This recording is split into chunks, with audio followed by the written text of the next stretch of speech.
বিদ্যুৎ বিক্রির পাওনা ৮০ কোটি ডলারের বকেয়া পরিশোধের আদানি চিঠির পর এবার বাংলাদেশে প্রকল্প ঋণের ৬৩ কোটি ডলার সুদ চেয়েছে রাশিয়া।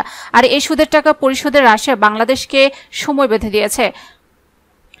রূপপুর পারমাণবিক বিদ্যুৎ কেন্দ্র নির্মাণে দেওয়া ঋণের বকেয়া ও চলতি সুদ বাবদ ৬৩০ মিলিয়ন মার্কিন ডলার আগামী ১৫ সেপ্টেম্বরের মধ্যে পরিশোধ করার জন্য বাংলাদেশ সরকারকে চিঠি দিয়েছে রাশিয়া।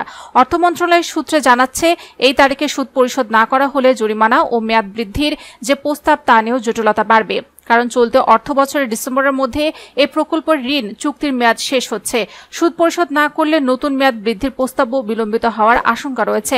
রূপপুর প্রকল্পে ১২.৬৫ বিলিয়ন ডলার ঋণের সর্বোচ্চ সুদহার ৪%, যেখানে বকেয়ার জন্য জরিমানার সুদ আরোপ করা হয়েছে আরও ২.৪%।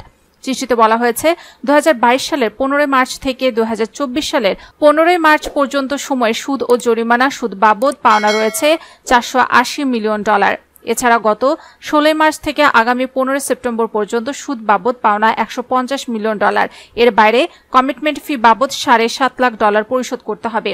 গত ২১ আগস্টে দেওয়ার এই চিঠিতে ব্যাংক অব চায়নার সাংহাই শাখায় মার্কিন ডলার অথবা চীনের মুদ্রা ইউয়ানে পাওনা অর্থ জমা দিতে বলা হয়েছে। রাশিয়ার ব্যাংকগুলোর ওপর যুক্তরাষ্ট্রের নিষেধাজ্ঞা থাকায় গত জুনে বাংলাদেশ লেনদেনের বিকল্প পদ্ধতিতে বকেয়া সুদ, কমিটমেন্ট ফি ও জরিমানা মওকুফের আবেদন জানানোর পর এ চিঠি দিয়েছে রুশ কর্তৃপক্ষ। এদিকে গত ১০ সেপ্টেম্বর ভারতীয় গণমাধ্যম ইকোনমিক টাইমসে প্রকাশিত প্রতিবেদনের সূত্রে দেশটির আরেক গণমাধ্যম হিন্দুস্তান টাইমস জানায়, বিদ্যুৎ বিক্রির পাওনা টাকা চেয়ে বাংলাদেশের অন্তর্বর্তী সরকারের প্রধান উপদেষ্টা ড. মোহাম্মদ ইউনূসকে চিঠি লিখেছেন ভারতের আদানি গ্রুপের চেয়ারম্যান গৌতম আদানি।